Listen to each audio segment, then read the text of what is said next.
Abigail Sarah റജിയെ തേടി റിപ്പോർട്ടറിന്റെ വാർത്താ സംഘം തുടങ്ങിയ യാത്ര സന്തോഷകരമായി അവസാനിച്ചു എന്നത് കേരളത്തിന് മുഴുവൻ ഒരാശ്വാസമായിരുന്നു. 21 മണിക്കൂർ റിപ്പോർട്ടർ TV 28 മണിക്കൂറാണ് തത്സമയം ആ വാർത്താ തെരച്ചിൽ നടത്തിയത്.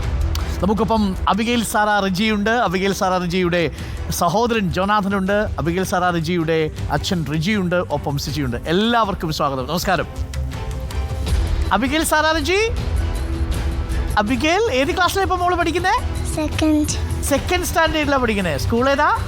Siddhartha central school. ഓക്കെ, ഞാൻ എന്തെങ്കിലും ചോദിക്കുന്നതിന് മുമ്പ് നമുക്കൊരു പാട്ട് കേട്ട് തുടങ്ങാം അല്ലേ? ഇതിപ്പോ വാർത്താ സംഗീതമാണല്ലോ. അപ്പൊ അബിഗെയിൽ സാറാ റജിയുടെ ഒരു പാട്ടാണ് പ്രേക്ഷകർ കേൾക്കാൻ പോകുന്നത്. പാടുവോ? അല്ല പിന്നെ ആണോ? ഗായികയാണ്. ഞങ്ങളിങ്ങനെ പാടും, അത് ഞങ്ങളുടെ പാട്ടാണ്. പാടാം. മൈക്കടുപ്പിച്ച് പിടിച്ച് പാടിക്കും.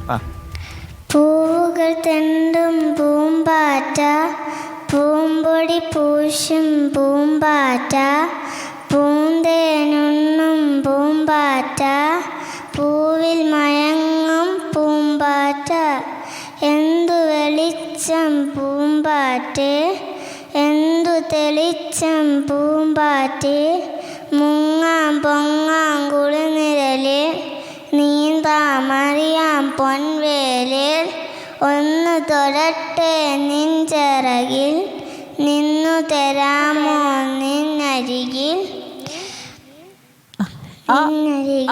നിന്നരികിൽ. ഓക്കെ, ഇപ്പം നിന്നരികിൽ ഞങ്ങൾ എല്ലാവരും ഉണ്ട് അല്ലേ? മിടുക്കത്തിയാണ് കേട്ടോ, മിടുക്കി. ജോനാഥൻ മോനിപ്പോ ഏത് ക്ലാസ്സിലാ? ഫിഫ്തിലാ. ഇന്ന് ജോനാഥന്റെ മിടുക്കാണ്. ഹീറോയാണ്. ജോനാഥനാണ് ഹീറോ അല്ലേ സുജയ? അതെ അതെ. നവംബർ 27-ാം തീയതിയാണ് ഈ സംഭവം. ഇത്രയും നാളായെങ്കിലും അന്നത്തെ ആ സംഭവങ്ങളൊക്കെ ഇന്നലെ കഴിഞ്ഞതുപോലെ നമ്മുടെയും മനസ്സിൽ നിന്ന് പോകുന്നില്ല. ഈ കുഞ്ഞ് ഇത്രയും അപ്പോൾ എനിക്ക് ദിലീപ് പറഞ്ഞില്ലേ, ദിലീപിൻ്റെ സിസ്റ്ററിൻ്റെ കുഞ്ഞിനെ സേറെ പോലെ തോന്നി. അപ്പോൾ എനിക്ക് വീട്ടിൽ ചെറിയൊരു മോളുണ്ട്. അപ്പോൾ ഈ കുഞ്ഞിത് ഭക്ഷണം കഴിക്കാതൊക്കെ എന്തായിരിക്കും ചെയ്യുക? ഞാനിവിടെ രാത്രിയിരുന്ന് വാർത്ത വായിച്ചുകൊണ്ടേ ഇരിക്കുകയാണ്, കുഞ്ഞിനെ കാണുന്നില്ല. അപ്പോൾ എൻ്റെ മനസ്സിലും ആ ഒരു ടെൻഷനായിരുന്നു, ഇവളെ എവിടെ നിന്ന് കിട്ടും, ഇവളെ ഭക്ഷണമൊക്കെ കൊടുത്ത് കാണുമോ, അതോ ഒരു മയക്കിയിട്ടേക്കോ, അങ്ങനെ ഒരുപാട് ടെൻഷൻസ് നമുക്കും, അതായത് കേരളത്തിന് മൊത്തം ആ ഒരു വികാരമായിരുന്നു എല്ലാവരുടെയും മനസ്സിൽ. എല്ലാവരും അതിനുവേണ്ടി പ്രാർത്ഥിക്കുകയും ചെയ്തു. നാട്ടുകാരൊക്കെ തിരയാനായിട്ടൊക്കെ ഇറങ്ങി. ആ ഒരു നവംബർ 27 പിന്നെ എപ്പോഴെങ്കിലും നിങ്ങൾ രണ്ടുപേരും കൂടി ഇരുന്ന് അതേക്കുറിച്ച് സംസാരിച്ചിട്ടുണ്ടോ, അതോ അത് വിഷമമാണോ ഓർക്കുമ്പോൾ?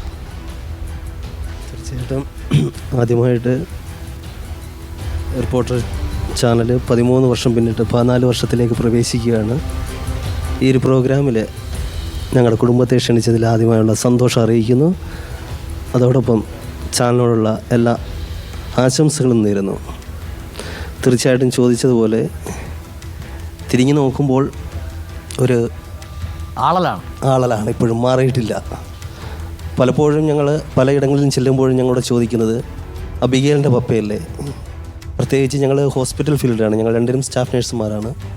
മെഡിക്കൽ ഫീൽഡിൽ ആകുമ്പോൾ ഒരുപാട് ആൾക്കാരെ ഡെയിലി ഞങ്ങൾ കണ്ടുപോകുന്നവരാണ്. ഒരു ദിവസം കുറഞ്ഞത് 1-2 പേര് ചോദിക്കാത്ത ദിവസങ്ങളില്ല ഇപ്പോഴും. അബിഗെയിലിൻ്റെ പപ്പയല്ലേ, അല്ലെങ്കിൽ ജോനാഥൻ്റെ പപ്പയല്ലേ. തീർച്ചയായിട്ടും ചിലപ്പോഴൊക്കെ ഒരു നന്മയുടെ ഒരു ഇതായിട്ട് കാണാറുണ്ട്. ചിലപ്പോൾ അത് ചില സമയങ്ങളിൽ ഒരു തിന്മ പോലെ മനസ്സിൽ വരാറുണ്ട്. എങ്കിലും ഇപ്പോഴൊക്കെയാണ് ഞങ്ങൾ കുറച്ച് രാത്രികളിലൊക്കെ അതിനെപ്പറ്റി ചിന്തിക്കാറുള്ളത്. കാര്യം അന്ന് കുറച്ച് മാധ്യമങ്ങളിൽ യൂട്യൂബിൽ മറ്റുള്ള കാര്യങ്ങളിലൊക്കെ വന്ന് ഞങ്ങൾ ശ്രദ്ധിച്ചിട്ടേ ഇല്ല. പേപ്പർ പോലും ഞങ്ങൾ കുറച്ച് നാൾ വായിച്ചിട്ടില്ല. കാര്യം അങ്ങോട്ട് തിരിഞ്ഞു നോക്കാൻ ഒരു മനസ്സില്ലാത്ത ഒരുപാട് കഥകൾ ഉണ്ട്. അപ്പോൾ ഞങ്ങളുടെ ഒരു അലമാരിയിൽ ഞങ്ങൾ അന്നത്തെ മുതലുള്ള പത്രങ്ങൾ, പത്രക്കെട്ടുകൾ, ഫോട്ടോകളെല്ലാം ഇപ്പോഴും അടുക്കി വെച്ചിട്ടുണ്ട്. ഞങ്ങളങ്ങനെ വായിച്ചിട്ടില്ല. വല്ലപ്പോഴും എടുത്ത് ഒന്ന് വായിക്കും. വായിച്ചു കഴിഞ്ഞാൽ പെട്ടെന്നുണ്ടാകുന്ന ഒരു വിഷമം തീർച്ചയായിട്ടും ആ ഒരു വിഷമം ഇപ്പം ഞങ്ങളുടെ കുടുംബത്തിലുമുണ്ട്. കുഞ്ഞിന് മോഹന് ചില സമയത്ത് അതിൻ്റെ ഒരു പ്രയാസമൊക്കെ കാണാറുണ്ട്. എങ്കിലും വളരെ കുഴപ്പമില്ല, ഇപ്പം വളരെ സ്മൂത്തായിട്ട് പോകുന്നുണ്ട്.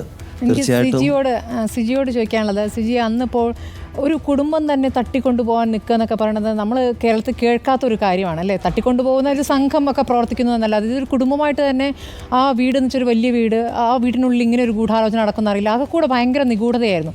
ഈ വാർത്ത റിപ്പോർട്ട് ചെയ്യുമ്പോൾ കുട്ടിയെ കാണാനായി ഇല്ല എന്നുള്ള വാർത്ത നമ്മൾ അതിനൊപ്പം നിൽക്കാൻ തീരുമാനിച്ചതോടുകൂടി മുഴുവൻ മാധ്യമങ്ങളും അതിലേക്ക് വരുന്നു.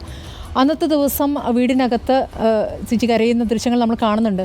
അപ്പോൾ മൈക്കുമായിട്ട് വീടിനകത്തേക്ക് വന്ന് സിജിയുടെ അഭിപ്രായം കാര്യങ്ങൾ ചോദിച്ചറിയുന്നത് അതൊരു ധാർമ്മികതയ്ക്ക് നിരക്കുന്നതാണോ എന്നുള്ള ചർച്ചയും പുറത്ത് നടക്കുന്നുണ്ടായിരുന്നു.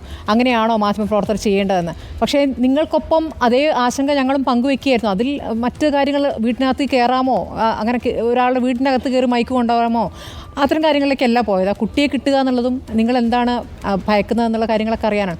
ഇപ്പോൾ നിങ്ങൾക്കിപ്പോൾ തിരിഞ്ഞു നോക്കുമ്പോൾ അതിനെ എങ്ങനെയാണ് മാധ്യമപ്രവർത്തകർ നിങ്ങൾക്കൊപ്പം നിന്നതിനെ എങ്ങനെയാണ് കാണാൻ? സാധാരണ പോലീസ് ചെയ്യേണ്ട ഒരു കാര്യത്തിലേക്ക് മാധ്യമങ്ങളാണ് യഥാർത്ഥത്തിൽ കൊണ്ടുപോകുന്നത്. ഈ പോകുന്ന വണ്ടിക്ക് പിന്നാലെ ചേസ് ചെയ്യുന്നു, പിന്നെ പോലീസ് അവർ പോയ സ്ഥലങ്ങൾ അവിടേക്കൊക്കെ ശരിക്കും പറഞ്ഞ് ചേസ് ചെയ്തിട്ട് മാധ്യമങ്ങൾ തന്നെ പോവുകയാണ്. അപ്പോൾ മാധ്യമപ്രവർത്തന ധാർമ്മികതയെക്കുറിച്ചൊക്കെയുള്ള ചർച്ചകൾ ഒരുപാട് നടക്കുന്നു. നിങ്ങൾക്ക് അതിലുള്ളൊരു അഭിപ്രായം എന്താണെന്ന് അറിയണമെന്നുണ്ട്.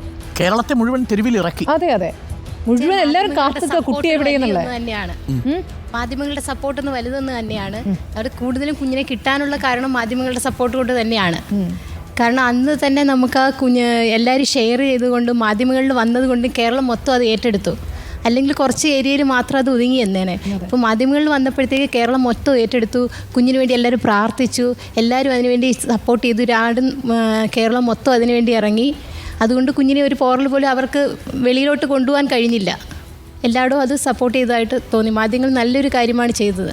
അന്ന് ആ പണം ആവശ്യപ്പെട്ടുകൊണ്ട്, അതായത് തട്ടിക്കൊണ്ട് പോയതാണ് കുഞ്ഞിനെ, അതുപോലെ തന്നെ പണമാണ് അവർക്ക് ആവശ്യം. അത് അവർ ഫോൺ വിളിച്ചുകൊണ്ടാണ് പറയുന്നത്. ഇപ്പോഴും മനസ്സിലേക്ക് ഇങ്ങനെ വരികയാണ്.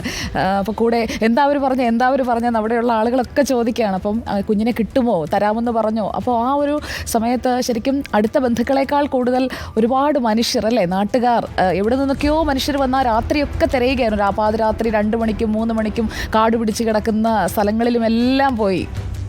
നാട്ടുകാരും എല്ലാ ജനക്കയിലും ഇപ്പോൾ നമ്മുടെ ഏരിയയിലാണെങ്കിലും അവരൊരു മാധ്യമങ്ങളിൽ കണ്ടിട്ട് അവരുടെ എല്ലാ ഏരിയകളിലും അവരെല്ലാം നോക്കി എന്നുള്ളതാണ്. ഒഴിഞ്ഞു കിടന്ന വീടുകളിലും ഇപ്പോൾ കൊല്ലത്താൻ നടന്നെങ്കിലും അവരവരുടെ പത്തനംതിട്ട ആയാലും ട്രിവാൻഡ്രമായാലും ആ ഏരിയയിൽ എല്ലാവരും അവരവർ നോക്കി കുഞ്ഞിന് വേണ്ടി ഒരുപാട് പ്രാർത്ഥിച്ച് അവർ ഒരുപാട് സപ്പോർട്ടുകൾ ചെയ്തു.